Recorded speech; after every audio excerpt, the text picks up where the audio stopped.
It's been 5 weeks since I quit my CDL trucking job to trade full time. Here's how it's going. My name is Jeff. I'm a U.S. Marine Corps vet, 10-year CDL truck driver that I recently quit, and I've been trading options on S&P 500 for 3.5 years. They say it takes 10,000 hours to be world class. Well, I've spent a lot of hours dedicated to understanding options. All right. So this is my trading account, and I have an open position in SPY because SPY is in an uptrend, and right now I'm swing trading. I'm up $359 on that position. Now, in my last video I talked about switching, or the video before last, I talked about switching from doing day trades to swing trades because how busy, I've been trying to be to take care of my son, work around the house, etc. Swing trading, it just allowed an easier time to basically still handle day-to-day activity while trading the same way that I used to as a truck driver.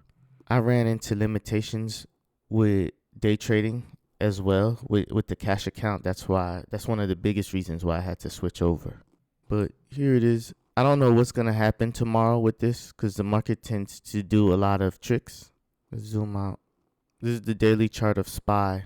And ever since Trump paused the tariffs, we've been totally in an uptrend. So I'm participating in this uptrend in a swing trade, and hopefully it works out, but we shall see. I will update you guys on how things are going. So I have to say, guys, I quit because I found something with positive expectancy. Positive expectancy simply means that you're trading something that the more you trade it over time, the more money you'll make because it produces a positive result. It's math. Now, once I discovered positive expectancy in this particular strategy, I decided to pursue it full time, put all my energy in developing that system. Now, my challenge with doing this, right, is where we are in the market cycle, because this particular strategy, it does go through a drawdown. And based on the size of my account, my trading account, if I go through a period of drawdown, it could lead to risk of ruin because it will deplete my capital, my trading capital. But if I don't go through that period of drawdown, then it will lead to a point of economic impact. And really, when you place a trade, and let's say you just use $100 and you get, I don't know, $20 profit out of that on an options trade, that $20 is not economically impactful to your life. But if you close a position where that trade, it was $10,000 in a single trade and it yielded you the same 20%, which would be a $2,000 gain. Well, $2,000 is economically impactful. So most people don't make $2,000 a week, let alone in a day, let alone however long it took you to make that $2,000 with the $10,000 buying power. So $2,000 is a lot more impactful economically than $20. And so the objective is to get your trading account to a point where it's big enough so that when you trade small relative to the size of your trading account, you're trading big economically.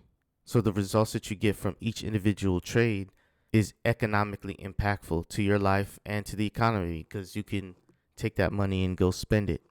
But yeah, so that's where I'm at with my trading, where I'm hoping that where we are in the market cycle, SPY is in an uptrend, it's going up where we are.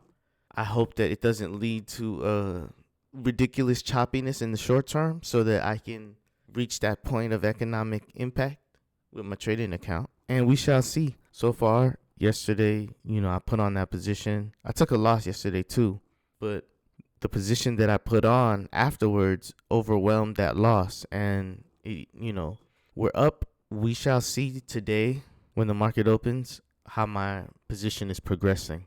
So for you, I would really say in your trading, let me ask you, are you trading something with positive expectancy? Can you honestly say that?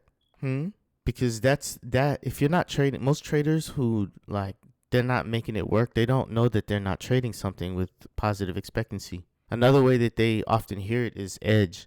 I don't know why they don't just say positive expectancy, because that's what they're talking about when they talk about edge.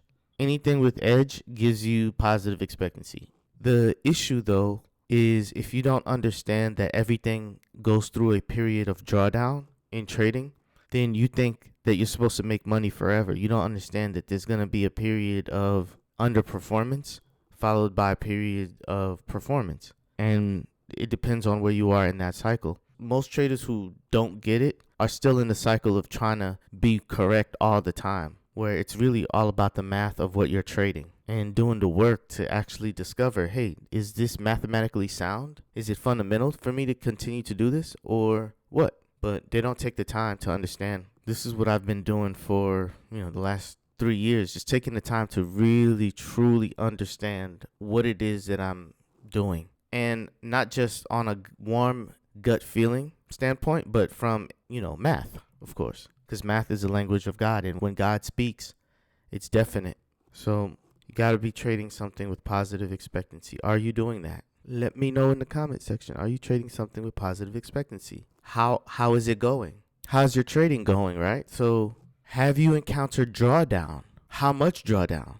Are you working your way out of drawdown? Let me know. Do you need help with finding positive expectancy? Let me know. I can help you with that. If you need help with your trading, I offer one-on-one coaching. We can go over your trading plan. I have a process, thesis, and structure, which equals strategy. And within that, we find positive expectancy. If you would like more details, you can contact me at any moment. Link in description.